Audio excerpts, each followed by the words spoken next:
welcome to MogPod Gaming. I am the number one potato boss, bringing you the first of my series called the Potato Playbook. This is where I provide a deck profile while discussing some of the technical plays that can be done. This deck is called 7 Swift Strikes. This is what I would call a Final Fantasy VII Advanced deck.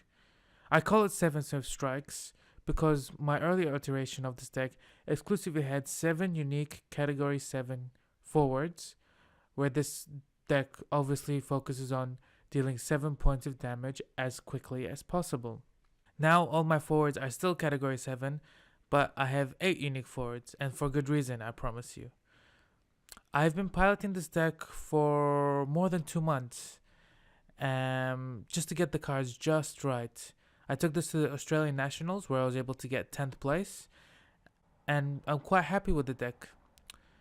This is a mid-range aggro deck very much focused on battle tricks and was built against the water heavy meta that was experienced in both New Zealand and Australia. For what it was worth, during the Nationals, I never lost to any deck that used water cards throughout the whole tournament. I would really recommend this deck for people that like playing aggro and attacking every turn and making your opponent scared to attack or block. I also guarantee that when you master this deck, you'll be able to win against many of the water matchups that I know some of you hate playing against. So, without further ado, let's get into the deck. I'm going to leave the deck list up here for people that just want to see the deck and see if you like it and maybe try it out. You can pause the video or go to the link down in the description for the link to my FF decks.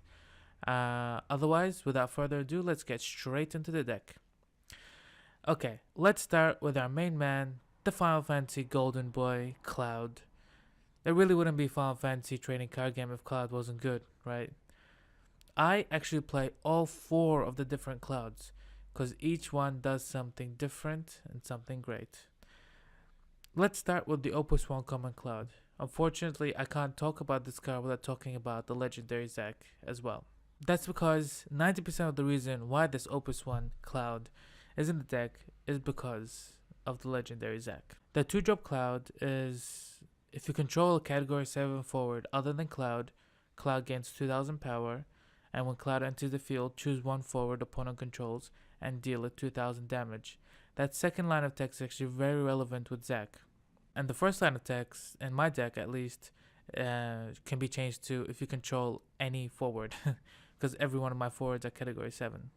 I run 2 copies of this card in my deck because I would always like to have one in my deck that I can actually combo with Zack. So what does Zack do? Zack is a 5-drop fire forward that when he enters the field, all the forwards you control gain 2000 power until the end of the turn.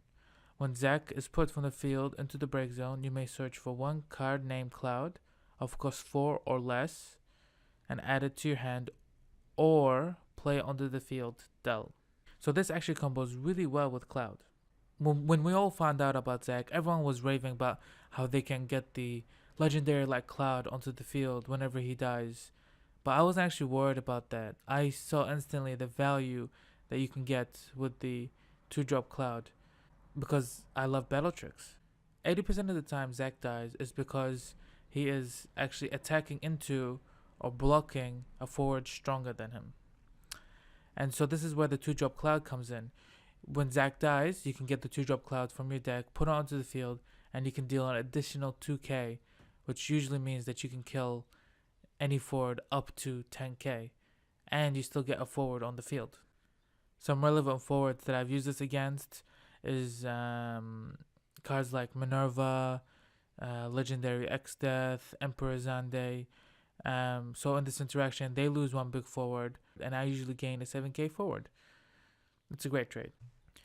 For when Zack equally trades or otherwise dies by removal from the opponent, it's actually a great time to get in the Light Cloud or the Opus 3 3-cost Cloud, depending on the matchup. Like if you favor removal from the Light Cloud, or if you want the extra 2k power buff so you can attack more with the other forwards without worrying too much.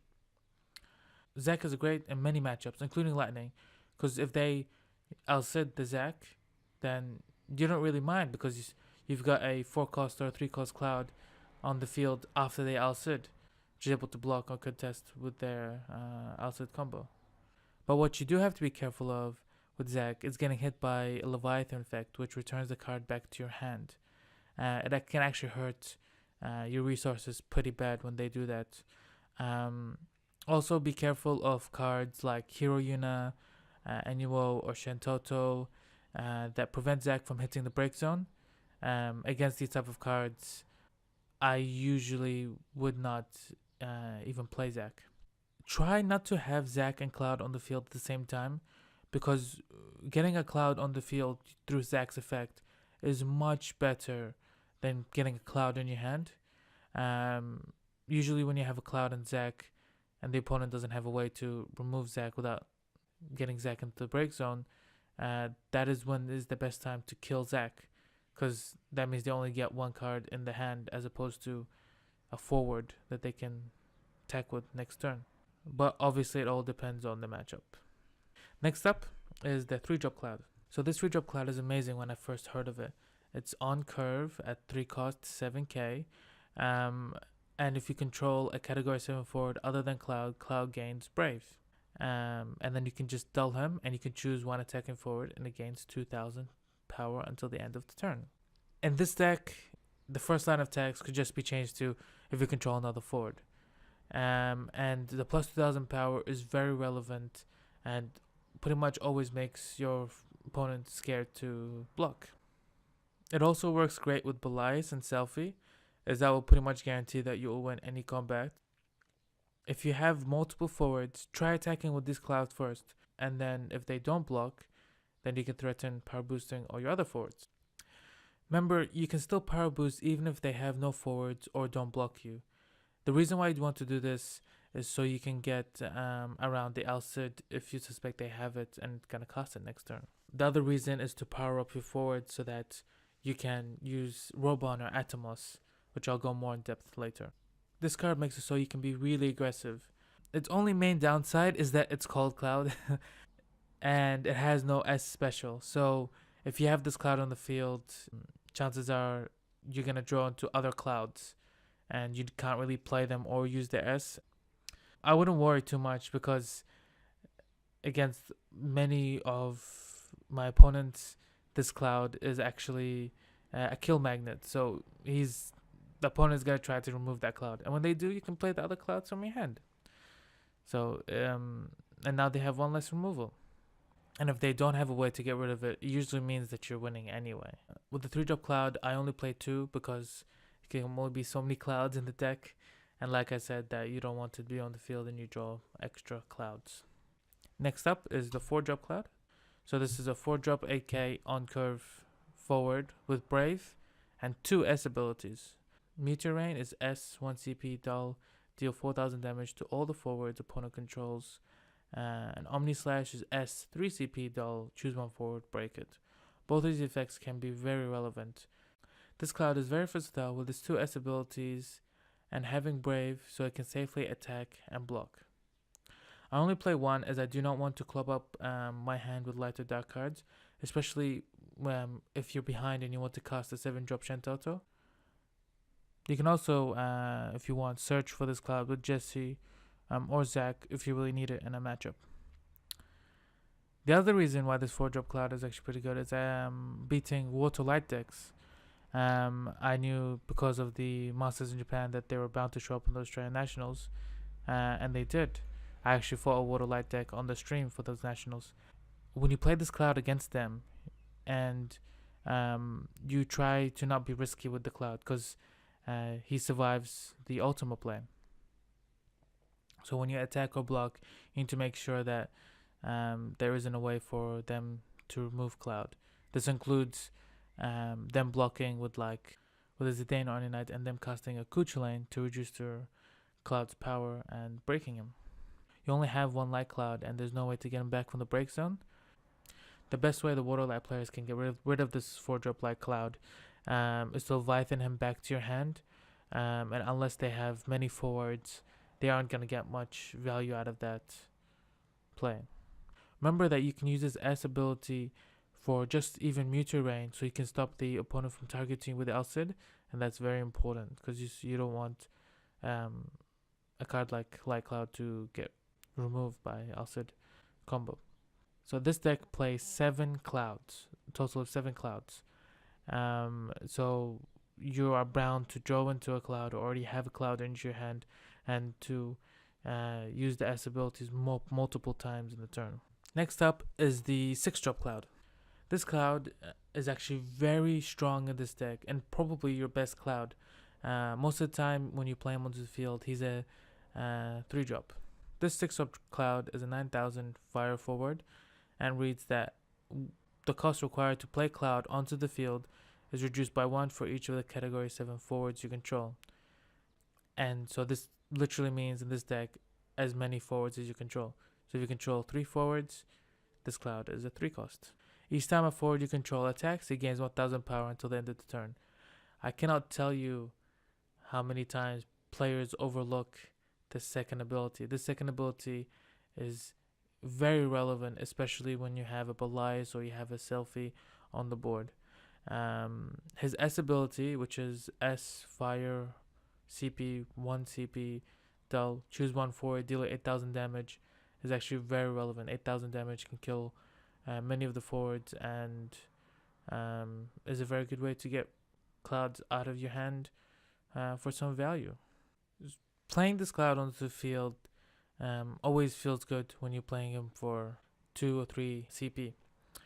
But you do need to be very careful of board wipes like Shantoto or X-Death, Grand Cross, because you spending all those resources for all those forwards as well as Cloud, and them board wiping you might cost you the game.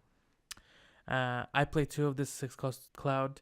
I want to play 3, but unfortunately there is such a thing as too many clouds. I know. I didn't believe it when I heard it as well, but it's true. Next up is Tifa. I play 2 of the 2-drop Tifa, which is just a 2-cost 4k fire forward with haste. If there is one thing my local players expect from me whenever I'm playing fire, is a turn 1 haste Tifa play. There's not much to say about this. It's a cheap forward with haste. I play 2 but would love to play 3. But when I was making the deck for all the different types of scenarios, I literally could not find any room for a third one. The way that you play this deck really makes it hard for your opponent to block you.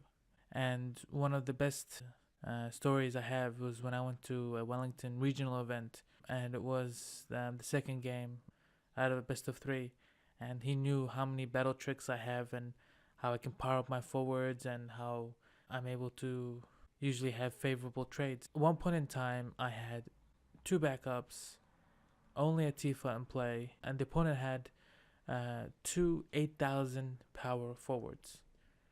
And all I did was I drew my 2 cards and instantly went to battle phase, and I attacked with Tifa. He was so shocked that he was sure that I had something in my hand, and he just let the attack through, and he took his 3rd point of damage. It's times like this where you can see the power of the deck and the kind of mind games that it plays, because with trading card games, it's more than just, hey, look, hey, this is what the card does. It's actually a very social thing, and the mind games can be very, very strong. Next up is the 5-drop Tifa. This is just a tech one of, but definitely a relevant one. So it's a 5-drop 9k forward that reads, when Tifa attacks, choose 1 forward, it cannot block this turn. And its S ability, Falcon's Dive, is S and 3 fire. All forwards of cost 3 or less cannot block this turn. This card is mainly here for decks that go wide with many large, low-cost forwards, like the Roll Member Package, Fame and Magogo, Knights in Water, and I usually use it in against Mono Water. If I'm unable to deal 7 points of damage against a Mono Water deck, and they're able to stabilize and able to build this huge board, I can play this Tifa and use her S and attack with her, and that usually means that they only have 1, maybe 2 blockers left, and that's enough to close out the game. Even though she's great against mono water, you need to be very careful about getting Leviathan, as same with Zac, getting her back to your hand is a huge cost to your resources. Some of you may notice that I didn't include the 4-drop Starter Tifa. That's because I've got enough 4-drop forwards and it was gonna to make my deck too high of a curve. I also don't run Zangan because I didn't find that Zangan in this deck was valuable enough. It didn't give me enough value, and I don't run enough Tifas to make the 4-drop Tifas special relevant most of the time. So she was just the vanilla 4-drop 8k forward that sometimes has haste. Next up is the Red 13. This is the starter Red 13, which in my opinion is criminally underrated. So it's a 3-drop 7k forward, so it's on curve. But when Red 13 enters the field, choose one forward and it gains 3000 power until the end of the turn. It's also got an S, Cosmo Memory. So it's an S, 4 fire CP, and deal 6000 damage to all the forwards opponent controls. The 3k power makes it so you're able to attack unopposed or make a favorable trade, like buffing a 2-drop Tifa and trading with a 7k. Is as special is the reason why I put 3 in this deck, because it's very relevant against aggro decks that have many small forwards, like that Mambo D Chocobo deck from the New US Nationals. Just in case I didn't have Meteor Rain, Death Penalty, or Shantoto, I've got this, which I actually found that is very good against those type of decks. His main purpose in the deck, though, is actually to be a surprise blocker when comboed with Tama. I'll go a little bit more on that later. Next up is the WRO package. You have to talk about the WRO package altogether. So you've got the WRO member, which is a 2-drop 6k forward, which is on the curve, standard unit as well. That if you control 2 or more card name WRO member, this WRO member gets plus 1000 power and brave. And that 2 or more actually includes itself. So pretty much you just need one more WRO member and it's a 7k forward with brave. Really good high value card. You've also got the WR member backup, which is the 2-drop earth backup that you can tap and put into the break zone, and then the WRO commander cannot be broken this turn. And the WRO commander is a 3-drop 7k on curve forward. This is different from the other WR members because he's a unique card, so that means that you can only put one of them on the field. As opposed to the other WR members, you can put multiple of them on the field. If you control Vincent, this WR member gains 1000 power. It also buffs all your other WR member forwards by 2k, which essentially could make them 9k brave attackers, which is huge value. The amount of value that you get from this package is insane. The commander obviously synergizes well with Vincent, the backup and the forward of the WR members. If they've got multiple forwards and are planning to attack, you can block with WR commander, break your WR member backup. So in some cases, stop them from attacking altogether that turn. The 2-cost backup is actually really great. Helps you curve out well in the early game and guarantees your WR member forward to be 7k. It can also recycle itself with the WRO commander, but that is limited. Sometimes you're unable to do that. You can run 3 of each, but I've decided to play 3 of the WR member forward, 2 of the WRO commander, and 2 of the WRO member backup. And this, I would say, is the lowest number ratio, so that you can make this deck consistent. And you should also play Jesse so that you can search for one of them if you need it. I found 3 WRO commanders to be clunky because if you were to go on and play, then when you draw another one, it's usually a dead card. I would also recommend that if you can, put 3 of the WR member backups, but Earth has so many other good backup that I wanted them over a third copy of this one. So next up, I'm going to talk about Vincent and Yuffie, which are the last forwards. The legendary Vincent from Opus 2 and the 2-drop Yuffie from Opus 3 combo great with each other. So Vincent is a 4-drop 8k on curve earth forward. And the first line of text says, Vincent cannot be broken by opposing summons or abilities that don't deal damage, and his death penalty is S and 5 CP, and dull. Choose as many forwards as you want with a total cost of 7 or less, and break them. With Yuffie, it's a 2-drop 5k wind forward, and if you control card named Vincent, the cost for playing Yuffie onto the field becomes 0, and the card named Vincent you control gains 1000 power and Brave. The Yuffie is often referred to by Chris as the best Earth card, but I don't actually see that as an insult, as she's a free forward when Vincent is in play that powers up Vincent, which is one of your best cards in the deck. What's really great about Yuffie is that she can be played anytime when Vincent is on the field. This is unlike the Yang Ursula combo, where Ursula has to be in your hand when you play Yang, so that Ursula can come onto the field. The Brave that she gives Vincent and the 1000 damage is actually very relevant. Makes Vincent a 9k, much harder to get rid of, and the Brave makes it so he can attack and block, and obviously attack and use his death penalty on the attack step to get rid of some forwards at the same time. I only played 2 of the Yuffie because I found 3 too clunky.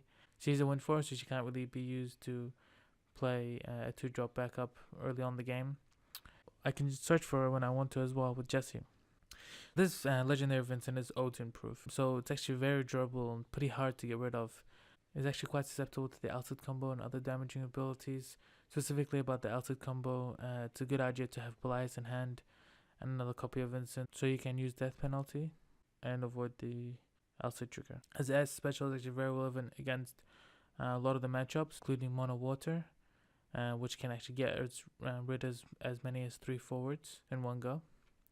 We also run the promo Vincent, which is a 3-drop 7k Earth forward with the S special called Limit Break. So it's S, 1 Earth, 1 CP. Until the end of the turn, Vincent gains 5000 power, first strike, and Brave. And I play this Vincent mainly for death penalty fodder, but if you ever do play this Vincent, the S is actually very relevant for when you draw the other Vincents. And it's another battle trick that the opponent has to be wary of. Let's get into the backups. So probably my favorite fire backup is Red Mage. Red Mage is a 2-drop fire backup, and you can pay 1 fire CP, 1 colorless CP, and dull, and choose 1 forward, and it cannot block this turn. This just helps you play a backup early, helping you curve out, and has amazing potential late game because making them unable to block with their best blocker usually wins you the game. I mean, I'm sure everyone knows how strong Red Mage is, just getting 3 points of damage, which is what this deck wants to do as soon as possible. This is also the deck's answer to cards like Renoa, which want to be broken, but you can just say, can't block. I play 3 of because you can play multiple of them in every game, and when you do play 2 or more, it really forces your opponent to have more and more blockers. Your opponent has to respect the Red Mage or they'll lose because of it. Our next fire backup is Selfie. It's a 2-drop fire backup where you can pay 2 fire CP, dull, and choose 1 attacking forward against 2000 power until the end of the turn. One thing to note with the Selfie and the Opus 3 Cloud is that you can only choose attacking forwards, which can also mean forwards that attack on your opponent's turn. And this Selfie is also a very strong backup in this deck. The mere presence of this card actually scares your opponent from blocking. It's also a 2-drop backup, which helps you curve out. You want to attack as much as possible with this deck, and this card makes it so you can attack freely and put a lot of pressure on your opponent. I play 2 because having 3 can actually clog up your hand when you already have one on the field. You cannot play multiple Selfies in your backup line. As you've probably already seen, this deck is very fire heavy, and for a good reason. You usually don't really have a large hand size, and when playing this deck, you always want to be the aggressor, and you kind of want to trust your deck and bank on the fact that you're going to draw into a fire card, so that you're able to use Red Mage, you're able to use Selfie the following turn, so you can push for advantage. Next fire backup is Vivi. It's a 2-drop EX burst fire backup Vivi, and it simply says when Vivi enters the field, choose 1 forward opponent controls, deal it 5000 damage. I do not play the forward Vivi because I only want category 7 forwards, but you could decide to play the forward Vivi if you want. But this backup Vivi does so much in this deck, and it's so efficient. It's usually used to destroy forwards like 2-drop Tifa, 2-drop Yuffie, Rigdia, and if I'm not using it to kill those weak forwards, Then I'm using it in combination attack with Tifa, Yuffie, or role member, and the opponent is either forced to let the attack go through or block with one of their guys. And then on main phase 2, I play VV, and one of their bigger forwards dies.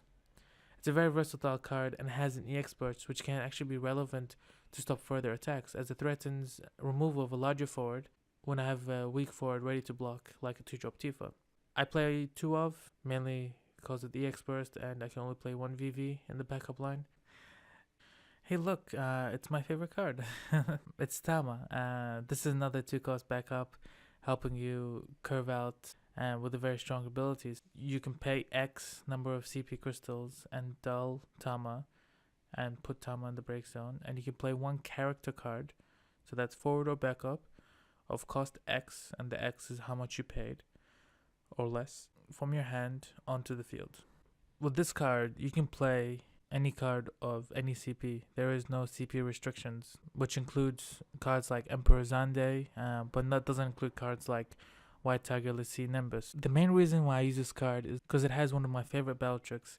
You're able to play a forward or backup in the middle of the stack, and that's really, really strong. Or in the battle phase. One of my favorite things to do with this card is actually to put in a surprise blocker. So with the 5-cost Zac, with the starter red 13, when they come into the field, they're essentially can be a 10k surprise blocker that will usually give you value. It's even better with cards like Gipple. Gipple is essentially himself a 12k blocker. You can also use it with Opus 3 Cagnazo, Opus 1 Kane, Opus 3 Barbarisha, or any forward that is just there to block when the opponent thinks that they're safe. His mere presence also makes people play a little bit more conservatively. I also like using Tama to summon forwards in the battle phase on my turn, either to, like we said with Zac or Red 13 or Gipple, to buff up my forwards, or to play a haste forward. This is usually relevant after I know that my opponent has an answer. So if I've got 1 forward on field and they have an Opus 3 Shiva, I go to battle phase and they have a decision to let that forward go through or to cast their Opus 3 Shiva. And after they cast their Opus 3 Shiva, I'm able to Tama in this hasty forward and still get in a point of damage. It's not always relevant, but sometimes a good little trick to do to get in an extra point of damage. The last but certainly not least way to use Tama is at the end of my opponent's main phase 2, and you just Tama in any forward that you want, so that forward is able to attack when it comes to my turn. I usually do this when my opponent attacks and accurately sets out how many blocks he needs to do. Suddenly, when they finish their turn, they have this other forward that can attack on my turn. More often than not, actually means lethal that turn, and means that probably shouldn't have attacked with one of their forwards. As you can see, this deck's actually very heavy with 2-drop backups, and in any game, you do not want to leave your backups unused turn after turn. So I usually am able to put 2 backups turn 1. Next backup is Jesse, and it's a 3-cost searcher for category 7 forwards. It's can pretty much search for any forward in this deck. It's incredibly versatile, and I would only cast it after I know what kind of deck my opponent is playing, because that means that I can play in that certain playstyle, so you're more likely to win. But when in doubt, I like to find the other half of the Vincent and Yuffie combo. I like to search for the Light Cloud versus Water Light decks. I like to use it to search for a card for the S ability for Red 13 or 5-drop Tifa or Cloud. I also use it to search for the WR member or commander against lightning or ice decks. I also occasionally search for the 2-drop Tifa for a cheeky point of damage. And I only play 2 of the Jesse because even though you want to see it every game, there's no backup destruction, and you drawing 3 is just clogs up your hand too much. Next up is Roban. So Roban is a 4-drop Earth backup with the EX burst, and essentially what you're able to do is choose one of your forwards and deal damage of their power to one of their forwards. Everyone by now knows what Roban does, and it's actually a great way to remove forwards, including Legendary Vincent. The expert is relevant most of the time. You usually have forwards on the field with this deck. Sometimes I use the Opus 3 Cloud's 2k buff or Selfie's 2k buff, even when the opponent doesn't block, just so I can cast Robon and kill a forward anyway, so it can be to the relevant power. You need to be very careful with Robon, even though it's very good to get rid of forwards like Legendary Emperor. The opponent usually has removal or reducing the power level of your forwards, so that can make so Robon doesn't actually destroy a forward. And this is where the backup Vivi also comes in handy to do the last bit of damage if you can. A lot of the time, I actually use Robon expecting them to remove my forwards, but this way I get to choose whether they're going to remove my 4-cost Light Cloud or my 4-cost Vincent, and it just depends. I only run 2 Robons, 3 will get too clunky in the hand, and like I said before, I do not run backup Destruction.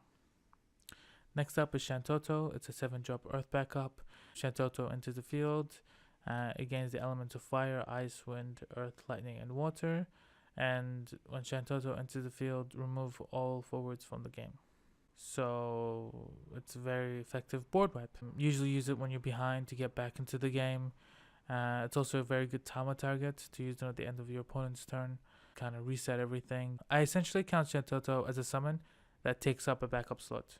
Most of the games you probably don't need him because you're the aggressor, but in some matchups it's essential to use it, otherwise you lose. Against those high tempo plays like the Mannequin 6-drop X Death, or possibly the Yang or Soul combo if I can't get rid of them otherwise. I play 2 because when you need it and you see one Shantoto in your break zone, it crushes your hope that you're going to draw into another one, and I like to keep the dream alive. That's actually one of the great things about playing with Earth, is that your opponent usually suspects that you do play Shantoto, and they'll play conservatively because of that, which in most cases is in your favor. Playing Shantoto is all about timing. You need to feel what time is the best, how many cards in your opponent's hand, how many resources do they have, and when you think it's right and you're going to lose some forwards in the process, just attack with those forwards. Just attack with every one of them. Don't make it seem so obvious, but you can attack, party attack, and just try to get in a few points of damage if they're maybe too afraid to block you.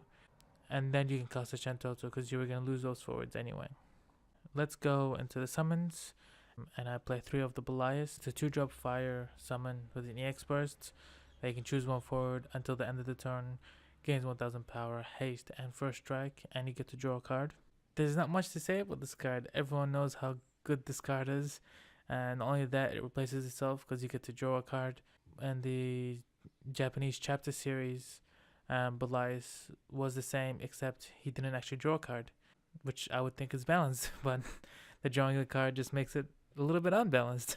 I really like Belias because it gives you the option to give your forwards haste, and so they can use their S special, or they can go in for lethal, or just to get another point of damage. Very good at making you win combat because he gets plus 1000 power and first strike. And probably most importantly, one of the main reasons why I do play Belias is to actually stop party attacks. Party attacks are very annoying, and opponent party attacks, you can block, cast Belias, he gets first strike, and is able to kill one of the forwards while still staying on the field. Just be careful that when you cast Belias, if they remove your forward before Belias resolves, you do not get to draw a card. So that could actually set you back a little bit. And in the early game, don't hesitate to discard Belias for CP. Usually you need to have backups in play. But in the mid to late game, you really do need this card in your hand. In this slot, I also considered running like 1 or 2 of Golem, but I decided that this deck doesn't actually want to block. And more than often it wants to attack, and 2k power with Golem or 1k with first strike that also lets you draw with Belias I found was better. It also fits because if I ever do need to discard Belias for the red mage or selfie, I'm able to, but I'm unable to do that with Golem. Next up is the Brunhilde. It's a 3-drop fire summon, EX burst, choose one forward, deal 7000 damage. Pretty straightforward. This card can also ruin party attacks, which is very good. The main reason why I run this card though is because I want to kill Genesis and Kuja and Cagnozzo. The Opus 3 Cagnozzo is actually really durable and annoying to deal with, and this Brunhilde can just kill him on the opponent's turn. And Genesis and Kuja can really punish you for being aggressive. I found that Genesis Kuja puts in a lot of work against my deck, and so if I can get a efficient way to remove them, then I'll take it. So that's why this Brunhilde is there. It can also disrupt the Squall Laguna combo. So when they summon Squall and then they devout in a Laguna, I do that so I can get rid of one of the effects. Even if I don't get rid of one of those problem forwards, it's still actually a very versatile card. You can still get cards like the Light Stain, Pain, and any other 7k or less forward. It's also a great EX burst, almost always gets rid of a forward. I also consider a 2-drop Ifrit because it was a much more efficient way to get rid of the Opus 3 Cagnozzo. But I found that the Kuja, getting with the Kuja and Genesis, the flexibility was much better. I only play 2 of because I think 2 of is enough. You could try 3 of. It's a matter of preference, really. Next up, I've got Atomos. So Atomos is your answer to 8k or higher forward. It's a 4-cost Earth summon that you choose one forward and deal damage equal to the highest power forward you control. I really like this card because it gets around the fact if you've got multiple 8ks, then you're almost guaranteed to do 8k to that forward. Opponent usually doesn't have the answer to deal with 2 8k forwards on your turn. But what can shut down this card is actually Cyclops, so you need to be aware of that. It's actually a very good card to deal with Legendary Emperor. That's because he shuts down a lot of your game plan. He shuts down Selfie, he shuts down Red Mage, he shuts down your Opus 3 Cloud, shuts down the S abilities for your Vincent and Cloud and Tifa. Just so much. So the Emperor is actually very good against this deck and you need a way to get rid of him. If you don't have Atomos, remember you also have Robon. That pretty much wraps up the deck of what each individual card does. I just want to talk a little bit about mulligan strategy. On most decks, your mulligan strategy, unless it's a combo deck where you need specific cards, your mulligan strategy is having a very good turn 1 and turn 2 play in hand. And so usually what this means for this deck is like playing a Tifa, attacking 4 points of damage, and then playing a backup, and then turn 2 playing a Cloud, and then playing a 3-drop Cloud, then another backup, and then turn 3 you can use both your backups to play a third backup because most of your backups are 2-drops anyway. Usually you want to mulligan any hand that you can't see playing efficiently into turn 2, and then the rest of the time your deck is the deck's actually pretty well constructed to make you use your backups to their full efficiency. This deck loves to play first, so you should always try to go first if you need to, because if you get that turn 1 Tifa, that's what you want to do. And also if you want to play a little bit slow and just play one backup, then you can also play a Searcher on turn 2, and you don't need to discard any cards. I believe that this deck has the ability to defeat a lot of decks, most of the decks. But you do need to know your matchups, and you do need to know what kind of cards you're gonna value over the other. For example, like a quick rundown, against Fire, I would rely on the WRO package because they're cheap, strong forwards that your opponent usually has to inefficiently get rid of them. Against Ice, similar thing. Against Fire, you need to use the WRO package, but for a different reason. That's because Ice punishes aggressive plays, and your Brave forwards with the WRO members and also the Opus 3 Cloud and the Light Cloud would actually help you get in points of damage while also making the Ice player use resources to make them dull and to freeze them and try to control the board that way. And the more forwards that you play, the harder it is for the Ice player to control the board. And outside of the Genesis Avatar, they don't really have a board wipe, obviously, unless they play another element with Ice. It's very important against Ice that you save the Brunhilde. Do not discard the Brunhilde because he's your safest bet against Genesis and Kuja. Against Wind has a lot of ping damage, so even if you go for attacks that you know that you're going to win with the 2k buff, maybe expect that they might do the last bit of damage to get rid of it. Be careful with strong S abilities like Balthier's Fires of War. You need to be very careful against Archer, as he can destroy very critical backups, like Red Mage, Selfie, Tama, and at the same time locking you out of a particular element because maybe that was your only earth backup, that was Tama, or that was your only fire backup, that was Red Mage, and so it actually makes it difficult for you for the rest of the game. With earth, you usually have more battle tricks than earth, so as long as you apply the pressure on early and you're able to get those battle tricks out, you should be fine. And also keep a Shantoto against earth, because when they try to do those big tempo plays like the Yang Ursul combo, the Vincent Yuffie combo, Shantoto actually comes in handy.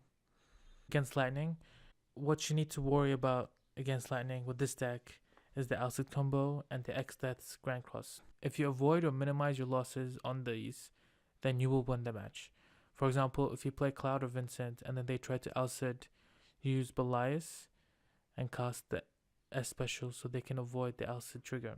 Try to give you guys haste and attack on the same turn so they can be dull, so they can't be Alcid. You need to be very careful if someone is playing Ice with Lightning, because that means that you're going to have to prioritize whether they're going to use Zelera or they're going to use the Alcid, because you got a lot of 3 cost and 2 cost forwards, and so that would actually make it so Zelera will be very effective against you, and you need to be very careful about that. I would suggest that you assess how likely the Alcid combo is going to come, and if you deem that it's not going to be that likely, then try to keep your forwards active. You can also play forwards like WR Member, which you don't really mind that much if they Alcid it, because you haven't lost a lot of value for it. Be careful with the Grand Cross from X-Death, as if you go too wide, especially with the 6-drop Cloud, you usually can't recover from the Grand Cross, so you need to have enough cards in hand to recover from the Grand Cross, because the opponent usually discards multiple cards from hand, and even though they have a strong forward on the field, if you've got more cards, you're able to get back into the game. Also remember, if you're playing against Mono Lightning, the opponent can play X-Death and use Grand Cross with 4 backups in play and 7 cards in hand. So this is after they drew 2 at the start of their turn. So with 7 cards in hand and 4 Lightning backups, they're actually able to play X-Death and use Grand Cross on the same turn. Against water, this deck was actually built very against water. Pretty much what you need to do is you need to apply pressure early, use your combat tricks to get those favorable trades, and if for any reason you don't kill the mono water player fast enough, then you're going to have to go back on your Vincent S death penalty or Tifa S Falcon's dive to go through for the last 1 or 2 points of damage. Okay, so thanks for watching, guys. I hope you liked it. Please like, subscribe, help spread the word about us. We also have a bi-weekly podcast that's fully dedicated about the Final Fantasy trading card game, and with the first episode already up on this channel. Also, it's on Blueberry and iTunes. Tell us what you think about this episode and the podcast down below, and we will always try to respond in those comments. So, number 1 Potato Boss, out.